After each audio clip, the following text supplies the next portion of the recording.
भोपाल से प्रस्तुत हैं प्रादेशिक समाचार। नमस्कार, समाचारों के साथ मैं जितेंद्र रघुवंशी। पहले मुख्य समाचार। राष्ट्रपति द्रौपदी मुर्मू प्रदेश के 2 दिवसीय दौरे पर विभिन्न कार्यक्रमों में होंगी शामिल। सरकार ने एक राष्ट्र एक चुनाव के लिए गठित समिति की सिफारिशों को किया स्वीकार। उज्जैन में मलखंभ और जिम्नास्टिक अकादमियों का होगा निर्माण और अगले 24 घंटे में भिंड, मुरैना, श्योपुर और शिवपुरी में भारी बारिश की संभावना। अब समाचार विस्तार से। राष्ट्रपति द्रौपदी मुर्मू प्रदेश के 2 दिवसीय दौरे पर इंदौर पहुंची। वे इंदौर और उज्जैन में विभिन्न कार्यक्रमों में शामिल होंगी।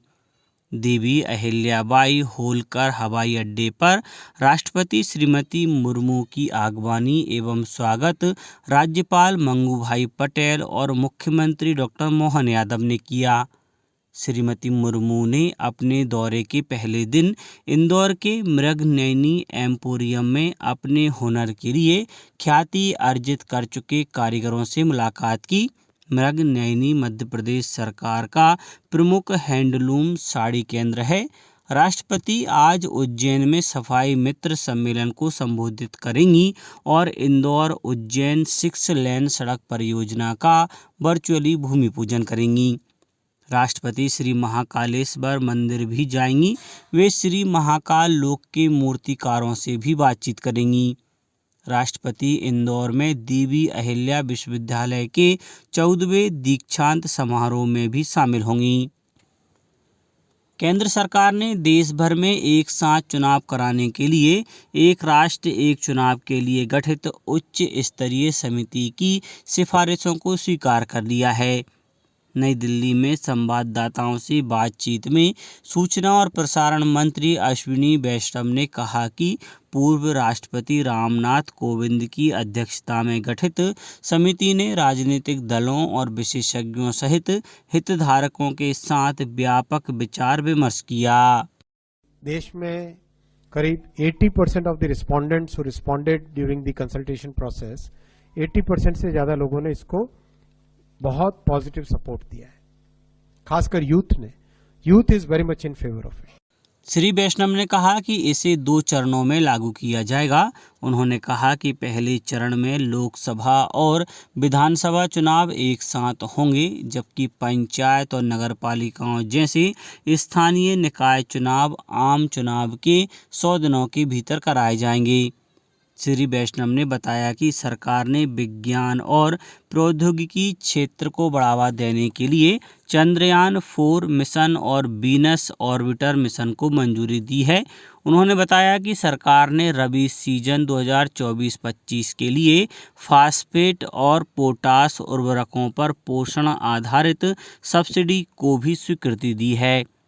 केंद्रीय मंत्री ने बताया कि सरकार ने 79,156 करोड़ रुपए के परिव्यय के साथ प्रधानमंत्री जनजातीय उन्नत ग्राम अभियान को भी स्वीकृति दी है। श्री वैष्णव ने कहा कि सरकार ने जैव विनिर्माण और बायो फाउंड्री के नए घटकों के साथ जैव प्रौद्योगिकी अनुसंधान, नवाचार और उद्यमिता विकास योजना को भी मंजूरी दी है। प्रदेश में भी स्वच्छता ही सेवा अभियान चलाया जा रहा है। इस वर्ष स्वच्छता ही सेवा अभियान की थीम स्वभाव स्वच्छता, संस्कार स्वच्छता पर केंद्रित कार्यक्रम आयोजित किए जा रहे हैं। मुख्यमंत्री डॉक्टर मोहन यादव ने स्वच्छता अभियान में अधिक से अधिक जन भागीदारी पर जोर दिया है। उन्होंने कहा कि अभियान के दौरान लोगों को अपने व्यवहार में स्वच्छता आत्मसात करने के लिए प्रेरित किया जाएगा। यह अभियान 2 अक्टूबर तक चलेगा। खंडवा, गुना, बालाघाट सहित अन्य जिलों में अभियान के दौरान कार्यक्रम आयोजित किए जा रहे हैं। केंद्रीय वित्त मंत्री निर्मला सीतारमण ने एनपीएस वात्सल्य योजना का शुभारंभ किया। भारत सरकार ने 2024 के बजट में एनपीएस वात्सल्य योजना की घोषणा की थी, जिसका देश में 75 स्थानों पर एक साथ शुभारंभ हुआ। उसमें शहडोल भी शामिल है। एनपीएस वात्सल्य योजना पेंशन सिस्टम में एक अहम कदम माना जा रहा है। यह नई योजना वित्तीय भविष्य को सुरक्षित करने के लिए शुरू की गई है। योजना का प्रबंधन पीएफआरडीए के हाथ में होगा। मुख्यमंत्री डॉक्टर मोहन यादव ने कहा है कि प्रदेश में मलखंभ और जिम्नास्टिक को प्रोत्साहित करने के लिए उज्जैन में अकादमियों का निर्माण किया जाएगा। खेल एवं युवा कल्याण की विभागीय गतिविधियों की समीक्षा के दौरान उन्होंने कहा कि साहसिक खेल गतिविधियों को पर्यटन एवं वन के साथ जोड़कर स्पोर्ट्स एडवेंचर के रूप में मुख्य खेलों में शामिल करें। डॉक्टर यादव ने कहा कि विभिन्न जिलों से युवाओं का चयन कर साहसी खेल गतिविधियों का आयोजन किया जाए।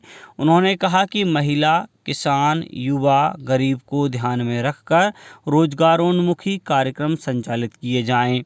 मुख्यमंत्री ने कहा कि प्रत्येक जिले में खेल स्टेडियम का निर्माण इस प्रकार किया जाए कि प्रत्येक स्टेडियम में एक हेलीपैड भी हो। केंद्रीय माध्यमिक शिक्षा बोर्ड सीबीएसई की वर्ष 2025 की बोर्ड परीक्षाओं में भाग लेने वाले 9वीं और 11वीं कक्षा के छात्रों का पंजीकरण शुरू हो गया है। सीबीएसई की अधिसूचना के अनुसार पंजीकरण की अंतिम तारीख 16 अक्टूबर है। सीबीएसई से संबद्ध विद्यालय cbse.gov.in पर अपने छात्रों का पंजीकरण करवा सकते हैं। अधिसूचना में बताया गया है कि 2025-26 सत्र में 10वीं और 12वीं की बोर्ड परीक्षा में वे सभी छात्र परीक्षा दे सकेंगे जिनका नाम और विवरण उनके स्कूल की ओर से दाखिल करा दिया गया है। स्कूलों को छात्रों का विवरण दाखिल करने से पहले सीबीएसई पोर्टल पर खुद का भी पंजीकरण कराना होगा। सीबीएसई ने कहा है कि स्कूलों को यह सुनिश्चित करना होगा कि अनाधिकृत और असंबद्ध संस्थानों के छात्र उनकी स्कूल में नियमित कक्षाओं में भाग नहीं ले रहे हैं। बोर्ड ने यह भी कहा है कि छात्रों को सीबीएसई के अलावा किसी अन्य बोर्ड में पंजीकृत नहीं करवाया जा सकता। विक्रम साराभाई अंतरिक्ष केंद्र के निदेशक डॉक्टर उन्नी कृष्णन नायर ने कहा है कि भारतीय अंतरिक्ष अनुसंधान संगठन इसरो गगनयान कार्यक्रम के तहत पहला मानव रहित मिशन भेजने की तैयारी कर रहा है।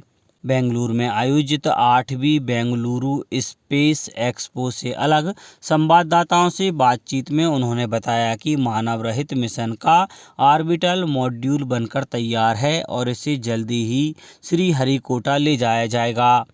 पहला गगनयान मिशन इस वर्ष के अंत में भेजा जाएगा। मध्य क्षेत्र विद्युत वितरण कंपनी द्वारा विद्युत अधिनियम 2003 की धारा 135 व 126 के अंतर्गत बनाए गए प्रकरणों में जारी किए गए अंतिम अनंतिम देयकों के भुगतान 30 दिवस के भीतर नहीं करने पर जारी किए गए देयकों की राशि पर प्रत्येक 6 माही चक्रवृद्धि ब्याज 16% प्रति वर्ष लगेगा। अब बात मौसम की। प्रदेश में लो प्रेशर एरिया और मानसून ट्रफ की वजह से बारिश का सिलसिला जारी है। प्रदेश के पूर्वी हिस्से यानी जबलपुर, शहडोल, रीवा और सागर संभाग में एक्टिव हुआ स्ट्रॉन्ग सिस्टम अब आगे बढ़ गया है। मौसम विभाग ने अगले 24 घंटे में भिंड, मुरैना, श्योपुर और शिवपुरी में तेज बारिश की संभावना जताई है, जबकि भोपाल, इंदौर, उज्जैन, ग्वालियर, जबलपुर सहित अन्य जिलों में भी हल्की बारिश और गरज चमक की स्थिति बनी रह सकती है। प्रदेश के 24 से ज़्यादा जिलों में बारिश हुई। रीवा में सबसे ज़्यादा 4 इंच बारिश हुई। अब कुछ समाचार संक्षेप में। राजस्व मंत्री करण सिंह वर्मा सीहोर जिले के ग्राम बिलकिसगंज में आयोजित प्रधानमंत्री आवास योजना ग्रामीण के हितग्राहियों को स्वीकृति पत्र वितरित करेंगे। अशोकनगर जिले में रात्रिकालीन किसान संगोष्ठी आयोजित की जा रही है। ग्राम महानाम में आयोजित संगोष्ठी में कृषि वैज्ञानिकों द्वारा उन्नत तकनीकी और विभिन्न फसलों की किस्मों के बारे में विस्तृत जानकारी दी गई। अनूपपुर के अमरकंटक में स्वच्छता ही सेवा कार्यक्रम की शुरुआत हुई। इस दौरान मैराथन रन का आयोजन किया गया। खरगोन जिले के युवाओं को रोजगार उपलब्ध कराने के उद्देश्य से शासकीय ITI कॉलेज में रोजगार मेले का आयोजन किया जाएगा।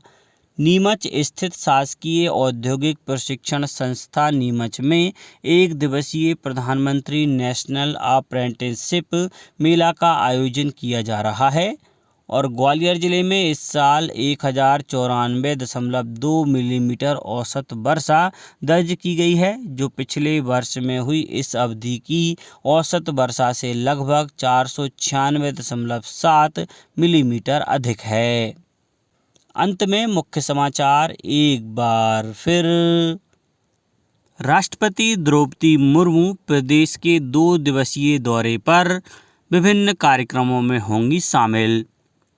सरकार ने एक राष्ट्र एक चुनाव के लिए गठित समिति की सिफारिशों को किया स्वीकार। उज्जैन में मलखंभ और जिम्नास्टिक अकादमियों का होगा निर्माण।